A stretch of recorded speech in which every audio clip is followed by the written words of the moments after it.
uma palestra do Centro Espírita Bezerra de Menezes. Que Jesus nos abençoe, que essa reflexão seja impulso para o bem e que aproveitemos esse banquete de amor que a doutrina espírita nos oferta. O nosso tema de hoje será a boa parte. Na nossa vida nós estamos a todo momento fazendo diversas escolhas. Nós escolhemos a roupa que vamos vestir, nós escolhemos as pessoas com quem vamos nos relacionar, nós escolhemos a atividade comercial, o trabalho que vamos nos ocupar, a faculdade que vamos cursar. Nós escolhemos ainda que horas vamos dormir, a que horas vamos acordar e estendendo essas escolhas para aqueles momentos em que escolhemos julgar ou elogiar o próximo. Mas principalmente, nós escolhemos o caminho da nossa jornada evolutiva. E tudo isso se organiza dentro da nossa mente. Emmanuel vai nos dizer no livro Pensamento e Vida que a mente é o espelho da vida em toda parte, gerando a força do pensamento que tudo move, criando e transformando, destruindo e refazendo para acrisolar e sublimar. Diz mais, nos seres primitivos a mente se reflete no instinto. Nos seres humanos ela salteia nas ondulações da inteligência. Já nos espíritos aperfeiçoados, ela se reflete na glória divina. A mente tem como coração a sua face e o cérebro o seu condutor das ações. Indo um pouquinho mais a fundo, temos dentro desse universo que é a nossa mente, o pensamento. Deus está nos acompanhando. Quando tomamos uma certa consciência dos nossos atos, consciência da vida, nós começamos a nos vigiar. Seja pelo fato de começarmos a compreender o que é o bem, ou por estar um ser superior ali vigiando nossas ações. Kardec, então, curioso com esse fator mente, com o pensamento, pois as nossas ações elas podem ser limitadas pelas ações do próximo. Até o direito dos homens diz que o nosso direito termina onde começa o do próximo. Mas o pensamento parece não ter essa obstrução. Então ele questiona acerca do pensamento para a espiritualidade superior e recebe a seguinte resposta: no pensamento goza o homem de ilimitada liberdade, pois que não há como pôr-lhe peias, pode-se-lhe deter o voo, porém não aniquilá-lo.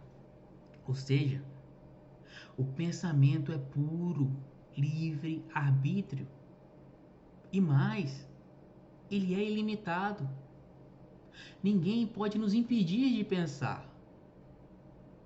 Mas essa liberdade, ela vem com grandes responsabilidades. Pois, como dito anteriormente, nosso pensamento, nossa mente, ela reflete as nossas ações. Então, se não nos vigiarmos, se não vigiarmos esse pensamento, podemos enveredar para o caminho oposto, o caminho do mal. A nossa mente, ela é incrível. Ela, como dito, é um universo. E fazendo uma analogia, se socorrendo dos ensinamentos de Emmanuel no mesmo livro Pensamento e Vida, Emmanuel vai explicar que a mente é um grande escritório corporativo, dividido em diversos departamentos. Dentre eles, nós temos o departamento dos desejos, onde possuímos as nossas proposições e aspirações. O departamento da inteligência, onde desbravamos a cultura e a evolução. o departamento da imaginação, onde idealizamos o futuro, o departamento da memória, onde guardamos as nossas experiências. Mas existe um gerente primordial que, logicamente, gerencia isso tudo.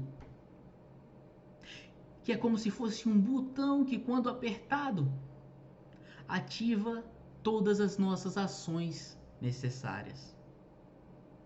E esse agente, esse gerente, se chama vontade. E falamos aqui da boa vontade. Da boa vontade de evoluir, de progredir sem denegrir. Da boa vontade de alcançar graus maiores sem julgar ao próximo, sem diminuir o próximo. E essa vontade de agir é o que vai nos mover, nos tirar da ociosidade. Mas ela deve ser aliada ao bom pensamento, aquele que enxerga a luz no fim do túnel, aquele que enxerga a luz no próximo. Portanto, vimos que nós temos um grande poder, um poder imenso em nossas mãos. E se nós utilizarmos esse poder da forma correta, nós nos encaminharemos para o bem. O problema é que essa nossa percepção de vida que temos, essa percepção tão limitada de que essa vida aqui, essa coisa que eu estou vivendo que importa, nos leva aos venenos da alma, como o imediatismo e o materialismo. E esses venenos nos desviam do caminho do bem. Deus não quer isso de nós. E Deus não nos deu apenas um manual, Deus não nos deu apenas a Bíblia para que possamos nos guiar, mas sim um exemplo vivo, Jesus. Jesus é o exemplo de como conduzir o pensamento para auxiliar esse mundo, para auxiliar ao próximo. Jesus é o exemplo de humildade. E então agora citaremos uma passagem do Evangelho, lá em Lucas capítulo 10, versículo 38 ao 42, em que temos: ao prosseguirem a jornada, ele entrou em certa aldeia, subúrbio de Jerusalém. E certa mulher de nome Marta o hospedou. Ela tinha uma irmã chamada Maria, que estava sentada aos pés do Senhor e ouvia a sua palavra. Marta distraía-se em torno de muito serviço. Colocando-se perto, disse: Senhor, não te importas que minha irmã me deixe servir sozinha? Dize-lhe, pois, que me ajude. Em resposta, o Senhor lhe disse: Marta, Marta, inquieta-te e te agitas a respeito de muitas coisas, porém é necessária uma. Assim, Maria escolheu a boa parte, que não será tirada dela. Aqui nós temos duas lições muito importantes do Cristo. Primeiro, nós vemos a humildade. Jesus se dirige ao subúrbio de Jerusalém, onde aquelas pessoas eram discriminadas naquele tempo, e aceita ser servido, entrar nos aposentos e ser servido por aquelas duas mulheres. Um exemplo vivo de humildade. Mas também percebemos um outro ensinamento que está estritamente relacionado ao que vínhamos falando. Marta representa o imediatismo e o materialismo da humanidade, pois achava que servir aquela bebida, servir materialmente ao Cristo era o que importava. E então ainda passa a julgar Maria por estar demorando em fazer aquilo e por não estar fazendo aquilo. Imediatismo, materialismo. Por outro lado, Jesus diz que Marta está com a melhor parte, Maria está com a melhor parte, pois Maria sentou-se aos pés do Senhor e escutou os ensinamentos, simbolizando que o que importa e o que fica conosco é aquilo que vai para o espírito, que o materialismo não se encaminha para o plano espiritual. Nossa verdadeira morada é sim o plano espiritual, como diz lá na questão 153. Em que sentido se deve entender a vida eterna? Kardec questiona. A vida do espírito é que é eterna, a do corpo é transitória e passageira. Quando o corpo morre, a alma retoma a vida eterna. Só levamos para essa verdadeira vida o que realmente importa, pois o corpo do pobre se destrói como o corpo do rico. As riquezas materiais que conquistamos, elas ficam. Sequer levamos o nosso próprio corpo material para o plano espiritual. O que realmente fica são as experiências, são as condutas.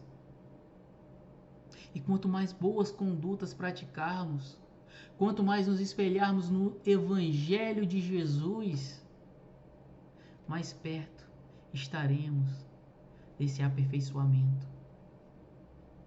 O problema é que os interesses da vida acabam nos fazendo titubear. A riqueza, a ganância, que traz uma alegria ilusória, uma alegria material que é passageira, que nos leva a criticar, a julgar, a ver um problema e quando esse problema não se resolve, procurar um culpado, nunca nos culpando, sempre culpando ao próximo, deixando de enxergar e de tentar compreender o que eu estou fazendo para resolver aquele problema. Pois aquela crítica nunca será construtiva se eu não fizer parte da solução. Então, criticar por criticar não ajuda em nada.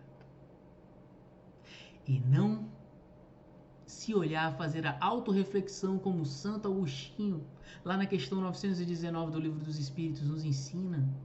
Ao deitar, reflita o que você fez no dia e se fez algo que você não gostaria que fizesse com você. Se existir isso, precisamos melhorar e precisamos corrigir.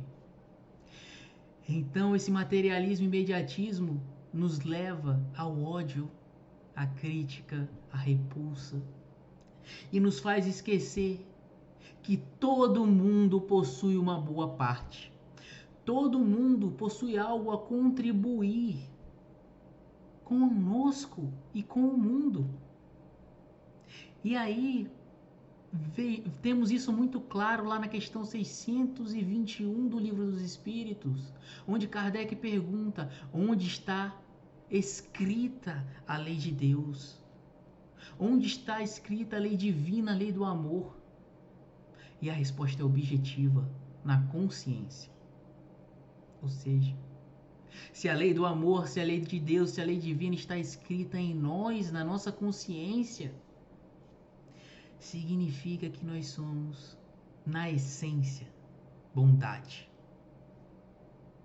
Ou seja, a todos cabe uma boa parte. Aquele criminoso que hoje nós atiramos pedras pode ser o enfermeiro do futuro que nos servirá água. Aquela pessoa que não compartilha da mesma ideia que compartilhamos pode ser a solução para um problema que enfrentamos no futuro. A todos cabe uma boa parte.